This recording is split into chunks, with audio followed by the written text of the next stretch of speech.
Imagine the echo of a basketball hitting pavement in Charlotte, North Carolina, fading into silence on a blistering July day in 2025. Michael Jordan, the legend who once defied gravity, stood not on a court, but in a courtroom, wrists bound, facing a storm no championship could shield him from. At 62, he'd poured his heart into skybound futures, a lifeline for kids in forgotten corners, only to be accused of draining it dry, $4 million gone, they said, into his own pockets.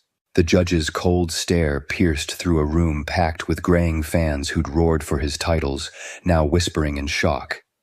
Stacks of forged checks and sly emails painted him a villain, but in the crowd's edge, a figure lingered. Scarred hands, a coat worn thin, his gaze burning with untold secrets. This wasn't a game. It was a crucible, forged by vengeance and buried lies, threatening to torch a hero's name. What happened next didn't just rewrite the score.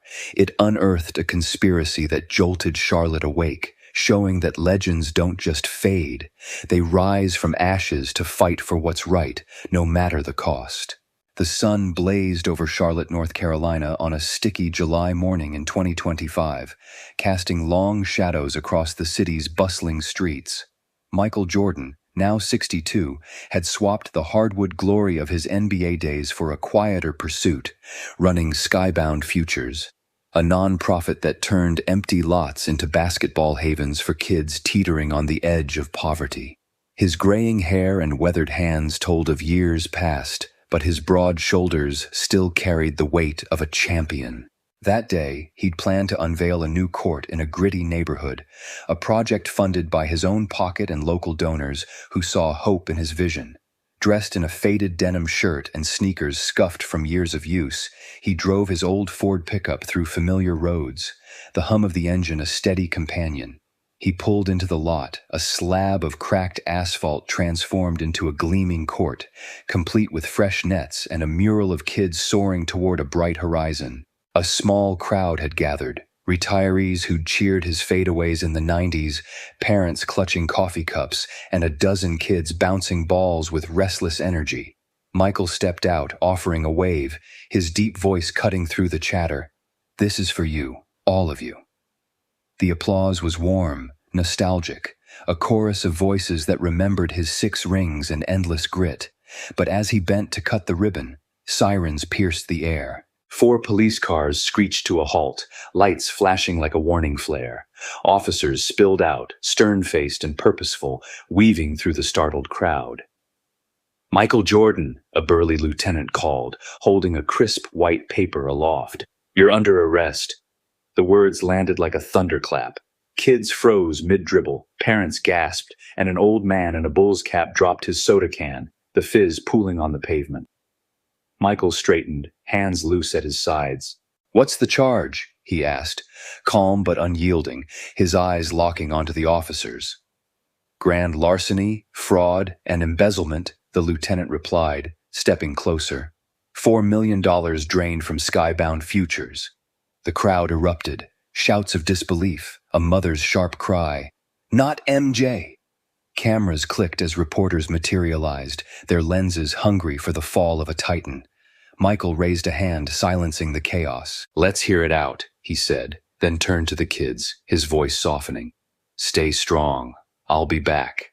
The cuffs snapped on, cold steel biting into his wrists, and he was led to a cruiser, head high despite the weight of 1,000 staring eyes. At the station, the air was thick with tension and the stale scent of burnt coffee. Michael sat in a stark interrogation room, the fluorescent buzz overhead, a harsh counterpoint to his steady breathing. His lawyer, Tom Grayson, a lean, silver-haired man with a fighter's edge, burst in, briefcase thudding onto the table. "Mike, this is a nightmare," Tom said, wiping sweat from his brow. "They've got checks with your name, bank transfers to some Caribbean hole, and a witness swearing you cooked the books.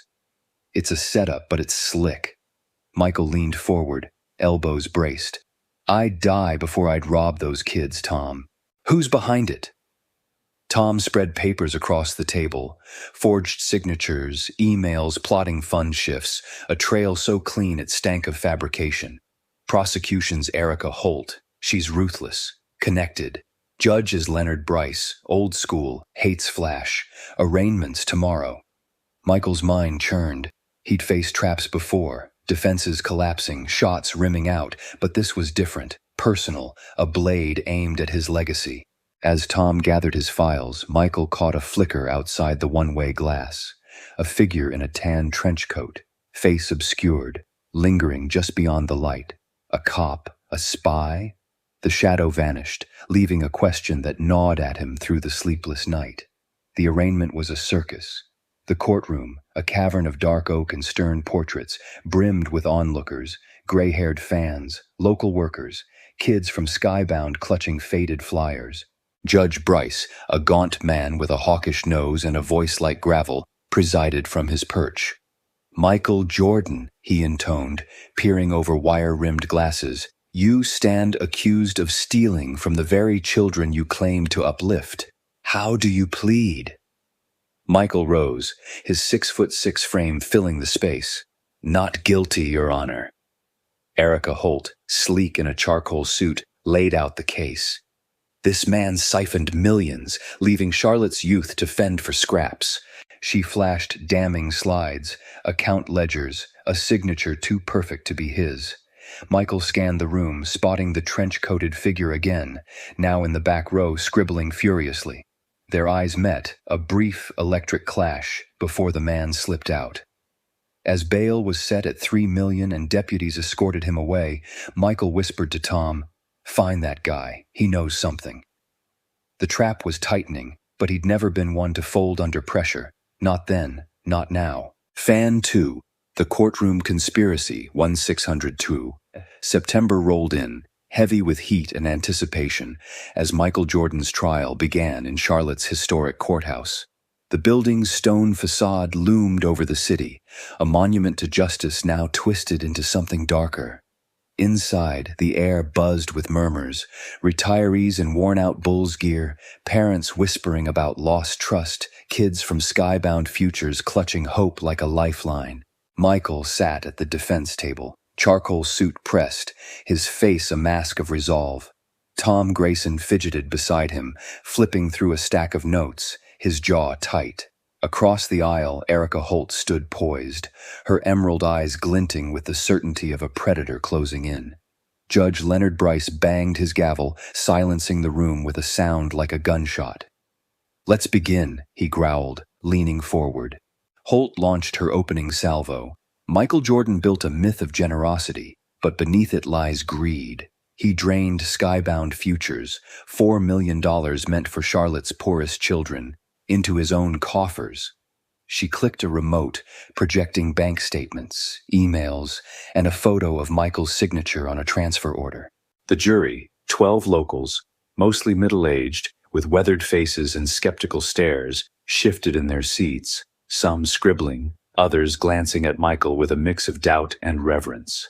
The first witness was Darren Klein, a wiry ex-employee of Skybound with a nervous tic. "I handled logistics," he said, voice quavering under Holt's prodding. "Mr. Jordan told me to shuffle funds, said it was for expansion. Next thing I know, the money's gone." Tom surged to his feet. "Objection! No direct evidence ties my client to those orders." Bryce's eyes narrowed. "Overruled. The witness may speak." Darren's gaze flicked to the judge, then down, his hands twisting in his lap. Michael studied him, too jittery, too rehearsed. Something, or someone, had his strings. Next came a financial analyst, Margaret Lowe, a prim woman with a clipboard and a monotone delivery. "The discrepancies are blatant," she said, pointing to a chart of vanishing donations. Funds flowed from Skybound to an account in the Bahamas, authorized by Mr. Jordan's signature. Tom cross-examined. "Can you prove he signed it? Not a forger?" Lowe hesitated. "The handwriting aligns with known samples." "Aligns or mimics?" Tom pressed. Bryce cut in. "Enough, Grayson. Sit." The pattern crystallized. Every defense thrust parried, every prosecution jab landing clean. By day 5, the heat was suffocating inside and out. Holt called Jamal's mother, Linda Carter, a single mom with tired eyes and a skybound t-shirt. Did Mr. Jordan ever hint at financial trouble? Holt asked. Linda shook her head. No, ma'am. He paid for my boy's shoes when I couldn't. Holt pivoted. Yet he lived in luxury while your son ate donated meals, correct? Linda bristled. He worked the camp himself, sweat and all. Bryce snapped. Yes or no? Linda's no was fierce, but Holt spun it into a tale of hidden wealth, sowing seeds of suspicion. The courtroom felt like a pressure cooker, the jury teetering on a knife's edge. That night, Tom slumped into a chair at Michael's holding area, tie loose. Mike, this ain't right. Bryce is steering the ship straight at you, and Holt's got an ace up her sleeve. Darren's scared, keeps looking at the judge like he's waiting for a signal. Michael paced, hands clasped behind his back. They're burying me, Tom, but I've seen worse deficits. Down 20 with 2 minutes left. We turn it around. He'd noticed Bryce's subtle nods to Holt, Darren's shaky glances, and the trench-coated stranger haunting the edges. Always there, always watching. The next day, Holt dropped a bombshell, a grainy video of Michael in a parking lot, handing an envelope to a shadowy figure. Proof of payoff, she declared. The jury gasped, retirees muttering in dismay. Tom objected. That's edited. Look at the lighting. Bryce overruled with a sneer. The jury will decide its merit. Michael stared at the screen. His face, sure, but the gait was off, the hands too small. A fake, but a damn good one. Late that night, a guard slipped Michael a crumpled note under his cell door. Bryce's Chambers, 1998. Tate's shadow. No signature, but the handwriting matched the stranger's earlier clues. Michael showed it to Tom at dawn. Gerald Tate, real estate king, Tom mused. Tried to buy Skybound's land last year. You shut him down. Michael's eyes hardened. He's hitting back. Get Ray Carter on it. FBI guy. We need dirt. Fast. As Tom hustled out, Michael replayed the trial in his mind. Every jab, every dodge, knowing the game was rigged, but sensing a crack in the armor he could pry open. The trial stretched into its third week, Charlotte simmering under a relentless sun that mirrored the pressure in the courtroom. Michael Jordan sat at the defense table, his navy blazer a quiet defiance against the mounting tide of accusations.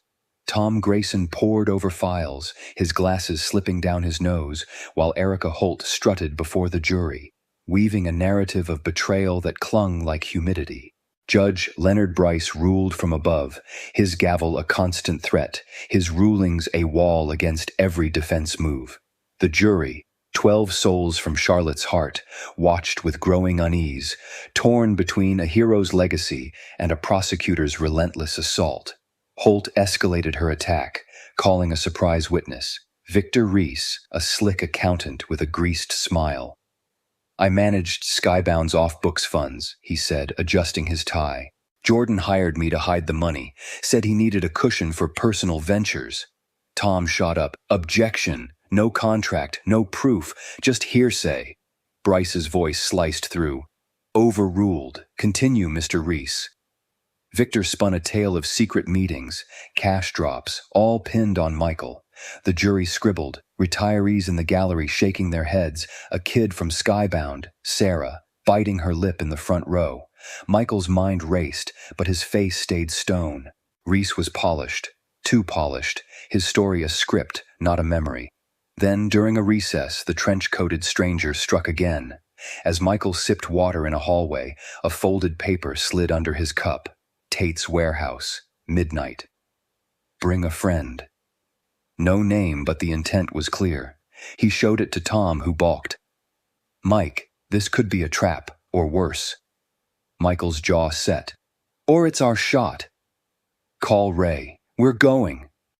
Ray Carter, a grizzled ex-FBI agent with a voice like sandpaper, met them at dusk. Tate's a snake, Ray said, loading a recorder into his coat. Ran scams in '98. Bryce buried one for him, took a fat payout.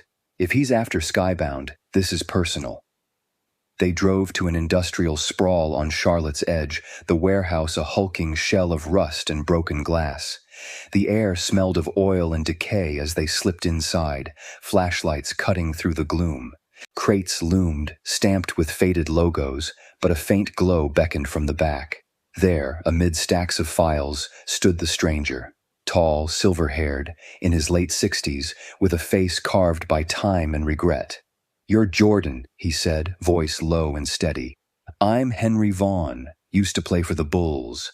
85. Tate ruined me." Michael stepped closer, recognition flickering. "Vaughn, backup guard, solid shooter." Henry nodded, pulling a box of documents. "Tate was my agent. Stole my earnings, framed me for tax fraud. Bryce sent me up for 5 years, been hunting him since." Henry's tale unfolded. After prison, he'd gone underground, tracking Tate's schemes. Land grabs, bribes, a network of dirty judges. "Skybound's your fight, Jordan, but it's my revenge. These files, bank records, audio of Tate and Bryce, nail them to your case." Michael flipped through, dates, amounts, Bryce's voice promising, "Jordan's finished." Ray whistled. "This is gold, Mike." But as Henry handed over a flash drive, headlights flared outside. Tires crunched gravel, security, or worse. "Move!" Henry barked, shoving them toward a side door. They bolted, papers scattering, as boots pounded behind. Ray fired a warning shot into the ceiling, buying seconds. They piled into the truck, peeling out as shadows gave chase, bullets pinging off metal. Back at Michael's house, panting, they reviewed the hall. Proof of a conspiracy stretching decades, now aimed at him. "Why help me?" Michael asked Henry, who'd followed in a beat-up sedan. Henry's eyes darkened. "You're the one Tate couldn't buy. That's worth everything." The next day, Michael walked into court with fire in his veins. Holt smirked, oblivious, as Tom clutched the evidence. The stranger, Henry, sat in the gallery, trench coat gone, his presence a silent vow. Michael caught his eye, a nod sealing their pact. The game was shifting, and he'd play it to the end. The courtroom crackled with tension on the trial's 18th day. Charlotte's skies gray with looming rain. Michael Jordan sat ramrod straight, his charcoal suit a quiet armor, the flash drive from Henry Vaughn burning a hole in his pocket. Tom Grayson adjusted his tie, hands trembling with the weight of their gambit. Erica Holt paced before the jury, her final witnesses primed to bury Michael once and for all. Judge Leonard Bryce glowered from his bench, his rulings a fortress around Holt's case. The gallery brimmed, old fans clutching rosaries, parents from Skybound whispering prayers, kids like Jamal and Sarah holding on to fading hope. Holt called her closer, Gerald Tate himself. The real estate tycoon strode in, 68, with slicked back hair and a tailored suit that screamed power. "I offered Jordan a fair deal for Skybound's land," he said, voice smooth as silk. "He refused, then cooked the books to spite me." Holt beamed. "Proof of motive, ladies and gentlemen." Tom objected. "Speculation, no evidence." Bryce's gavel crashed. "Overruled. Sit down." Tate painted Michael as vengeful, greedy, a far cry from the man who'd lifted Charlotte's spirits decades ago. The jury wavered, retirees frowning, a woman in a floral dress wiping her eyes. Tom stood, voice steady. "We call Henry Vaughn." Murmurs rippled. Nobody knew him. Bryce's face twitched, a crack in his armor. Henry took the stand, silver hair catching the light. His bulls passed a faint echo. "I played with Jordan in 85, he began. Tate was my agent, stole my life savings, framed me. Bryce covered it up in 98. Now they're doing it to Mike." Holt leapt. "Objection! Irrelevant!" Bryce snarled. "Sustained. Stick to the case." But Henry pressed on. "These files prove it. Skybound's a land grab, rigged by Tate and Bryce." Tom handed the flash drive to the clerk, who plugged it in. Tate's voice boomed. "Bryce, crush Jordan. I want that lot." Then Bryce.